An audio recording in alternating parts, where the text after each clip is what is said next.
Good afternoon, we are the group number 4 and we are going to talk about the accusative and dative case. This case refers to the use of the objective nouns or pronouns that receive the action in the sentences by the subject. Okay, now I am going to talk about the direct object. Okay, now we are going to give an example about the direct object. For example, Anna gave Luis to a Christmas present.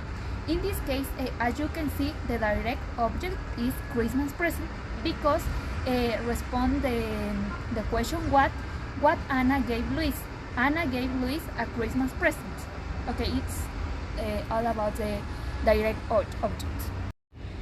On the other hand, the indirect object of the sentence Anna gave Luis a Christmas present is Luis because it answers the question to whom and for whom the Christmas present was.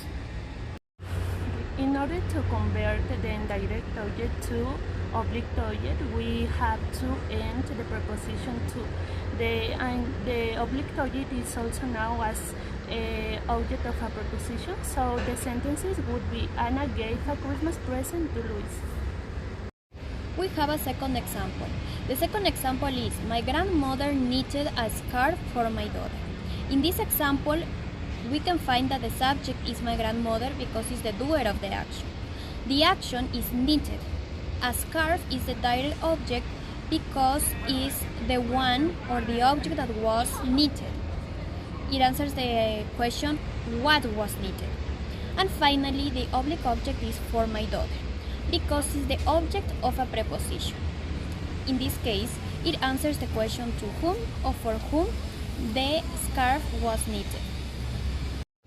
Okay, on the other hand, if we say that my grandmother knitted my daughter a scarf, in this case, my grandmother is the subject, knitted is the verb, my daughter is the indirect object because respond to the question for whom or to whom, and a scarf is the direct object because responds the question for what my grandmother knitted my daughter a scarf. Okay, in the example, my brother sent her girlfriend a letter. In this case, my brother is the subject, send is the verb, her girlfriend is the indirect object because we will respond the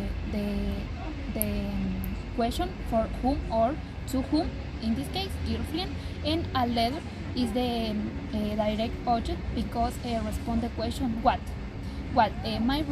my brother sent girlfriend a letter. Okay. If we say my brother sent a letter to girlfriend, in these sentences my brother is the subject, send is the verb, letter is the direct object because responds the question what, and to girlfriend is the oblique object because it has the preposition to and responds the question to whom. The next example is, my father built an apartment for my brother.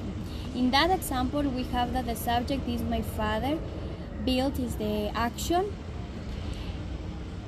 an apartment is the direct object, and for my brother is the oblique object because in this case we have the preposition for, and answers the question to whom, and in this case for whom. The last example that we have is, my pet broke my cell phone.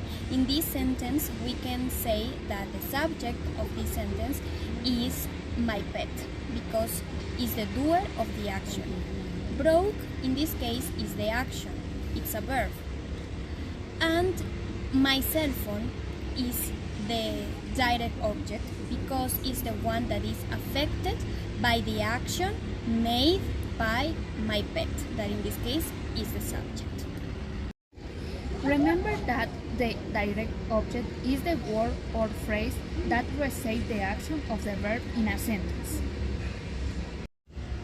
Also remember that the indirect object is the noun, pronoun, or noun phrase that indicates the beneficiary of the action done by the subject in the sentence.